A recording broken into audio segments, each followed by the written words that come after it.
ಗುರು ಇವತ್ತು ನಮ್ಮೂರಲ್ಲಿ ಎಲ್ಲರೂ ಸೇರ್ಕೊಂಡು ಕ್ರಿಕೆಟ್ ಆಡ್ತಾ ಇದ್ರು. ಅದಕ್ಕೆ ನಾನು ಹೆಂಗೂ ಮನೆಗಿದ್ನಲ್ಲ, ಹೋಗಿ ವಿಡಿಯೋ ಮಾಡಿದ್ರೆ ಆಯ್ತಂತ ಬಂದಪ್ಪ. ನಾನು ಬರೋಕ್ ಮುಂಚೆ ಬರ್ವಾಗಿದ್ ಮಳೆ, ನಾನು ಬಂದದ್ಮೇಲೆ ಅಕ್ಕಂಗ್ ಗುಂಬಿಡದ. ಈ ಫಿಗರ್ ಎಲ್ಲೋ ನೋಡ್ದಂಗೈತಲ್ಲ, ನಂಗೂ ಹಂಗೆ ಅನ್ನಿಸ್ತಾ ಐತೆ. ಮಳೆ ನಿಂತ ಮೇಲೆ ಕ್ರಿಕೆಟ್ ಆಡ್ತಾರೆ ಅಂತ ನಾನು ವಿಡಿಯೋ ಮಾಡಕ್ ಹೋದ್ರೆ ಇವ್ರು ಹಿಂಗಂದ್ ಬಿಡೋದ.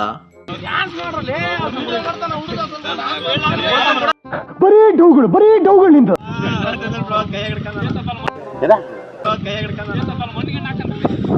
ಅಯ್ಯೋ ಈ ನನ್ ಮಕ್ಳು ಮತ್ತೆ ಶುರು ಮಾಡಿದ್ರಯ್ಯ.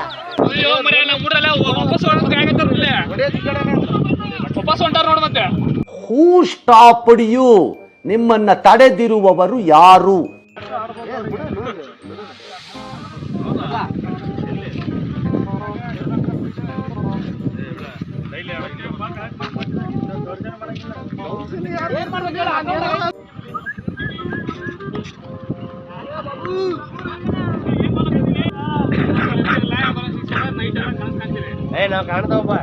ಅವನು ಅಂಡ್ರು ಬೇರೆ ಹಾಕಿಲ್ಲ ಕಣ, ಪಂಚ್ ಡೈಲಾಗ್ ಹೇಳ್ಬಿಟ್ಟು ಹೋಗ್ತಾ ಇದ್ದಾನೆ. ಏನ್ ಅರ್ಥವೇ ಆಗ್ತಿಲ್ವೇ ಈ ಕೇಸು?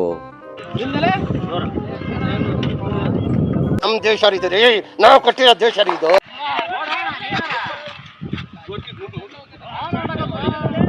ಇದೆ, ಇಲ್ಲೊಂದು ಸಮಸ್ಯೆ ಖಂಡಿತ ಇದೆ. ಇವನೇನ್ ಮಾಡ್ತಾ ಇದ್ದಾನೆ ಇಲ್ಲಿ? ಹೇಳ್ರಪ್ಪ, ಹೇಳ್ರು. ಓಕೆ ಫ್ರೆಂಡ್ಸ್, ಇಷ್ಟ ಹೇಳಕ್ ಇಷ್ಟಪಡ್ತೀನಿ. ಬಾಯ್.